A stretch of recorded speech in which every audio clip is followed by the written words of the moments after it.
Hi friends, அஸ்ஸலாமு அலைக்கும். இந்த மாதிரி ஒரு கறி சமைச்சீங்கன்னு சொன்னால் ஒரு பானை சாதம் வடித்தாலும் 5 நிமிஷத்திலே காலியாயிரும். அந்த அளவுக்கு ஒரு சுவையான மரவள்ளிக்கிழங்கு கடையில் எப்படி செய்கிறதுன்னு சொல்லி தான் பார்க்க போகிறோம். வீடியோவுக்கு போகிறதுக்கு முன்னாடி வீடியோவுக்கு ஒரு லைக் பண்ணிக்கோங்க.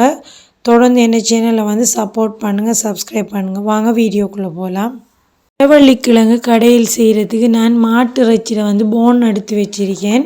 இதில் தேவையான அளவு உப்பு தண்ணி சேர்த்து ஒரு 3 விசிலுக்கு வேக வச்சு எடுக்கணும். இது ஆப்ஷனல் தான்.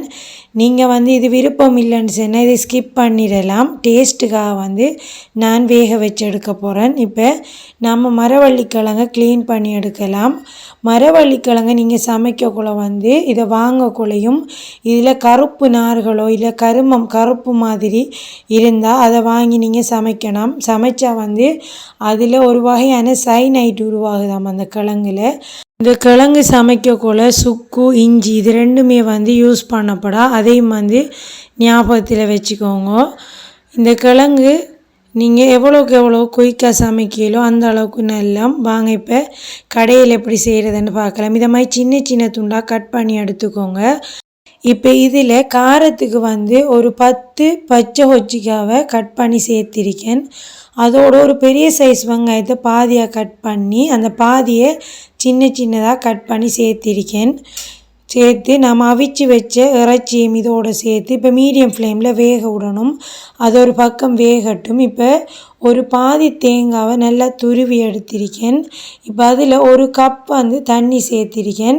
கப்பை நல்லா ஞாபகம் வச்சுக்கோங்க. இதில் கெட்டியான தேங்காய் பாலும் அதே கப்பால் ஒரு கப் 2ஆம் தேங்காய் பாலும் எடுத்து வச்சுக்கோங்க. இப்போ பாருங்கள், நல்லா பாதி மரவள்ளிக்கிழங்கு வெந்துட்டு இப்போ இந்த ஸ்டேஜில் நாம் 2ஆவதாக எடுத்து வச்சுக்கிற தண்ணிப்பால் இருக்குதானே அதை சேர்க்கலாம். சேர்த்து முழுமையாக இது இந்த பாலில் நல்லா வெந்து நல்லா கடைஞ்சி வரணும். அதுக்கு நல்லா எல்லா இடமும் கலந்து விட்டதுக்கு பிறகு ஒரு 15 நிமிஷம் மீடியம் ஃப்ளேமில் மரவள்ளிக்கிழங்கை வேக வச்சு எடுத்துக்கோங்க. இப்போ பாருங்கள், நல்லா வெந்து கடைஞ்சி வந்திருக்கு. உங்களுக்கு இப்போ பார்த்தாலே விளங்கும் கிழங்கு நல்லா கடைப்பட்டிருக்கேன்னு சொல்லி. நாம் இப்போ இந்த ஸ்டேஜில் நாம் ஃபஸ்ட்டாக எடுத்து வச்சுருந்தோம் தானே தேங்காய் பால், கெட்டியான தேங்காய் பால், அதை இதோடு சேர்க்கணும்.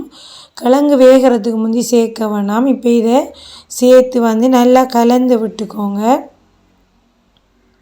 இப்போ இது கலந்து விட்டதுக்கு பிறகு இதுவுமே ஒரு 10 நிமிஷம் நல்லா மீடியம் ஃப்ளேமில் கொதிக்க விடணும். கொதிக்க விட்டதுக்கு பிறகு உங்களுக்கு இப்போ பார்த்தா வழங்கும் நம்மளோட மரவள்ளிக்கிழங்கு கடையில் ரெடி ஆயிட்டு.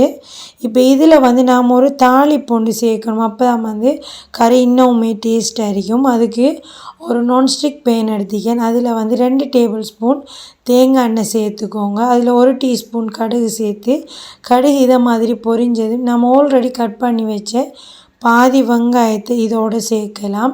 சேர்த்து வெங்காயம் கோல்டன் ப்ரௌன் கலர் வந்ததுக்கு பிறகு ஒரு 10 பூடை தட்டி எடுத்துக்கோங்க. அதையுமே இதோடு சேர்த்து நல்லா வதங்க விடணும். இப்போ ஒரு ஏலக்காய் 2 துண்டு பட்டை சேர்த்துக்கோங்க வாசத்துக்கு. சேர்த்து இதெல்லாமே நல்லா பொரிஞ்சு வரக்குள்ள காஞ்ச மிளகாய் 3 சேர்த்திருக்கேன்.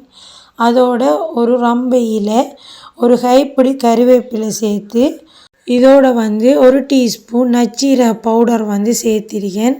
சேர்த்து இதெல்லாம் எண்ணெயில் நல்லா முருகி உங்களுக்கு வாசம் வரணும். வந்தது பிறகு நாம் கடையில் இதை சேர்க்கலாம். சேர்த்திலன்னு சொன்னால் டேஸ்ட் இன்னுமே ரொம்பவுமே நல்லா இருக்கும். இதே மாதிரி தாளிப்பு போட்டு எடுத்துக்கோங்க. நீங்கள் ஏர்லியாக தாளிப்பு போட்டு இந்த கறியை சமைச்சிலன்னு சொன்னால் உங்களுக்கு இந்த கிழங்கு கடையில் கலர் சேஞ்ச் ஆயிடும். அதோடு மஞ்சத்தூளும் சேர்க்காமல் சமைச்சதான் இதில் கலர் ரொம்பவுமே நல்லா இருக்கும். ட்ரை பண்ணி பாருங்கள். வீடியோ பிடிச்சிருக்குமென்னு சொல்லி நம்புகிறேன். தேங்க்ஸ் ஃபார் வாட்சிங்.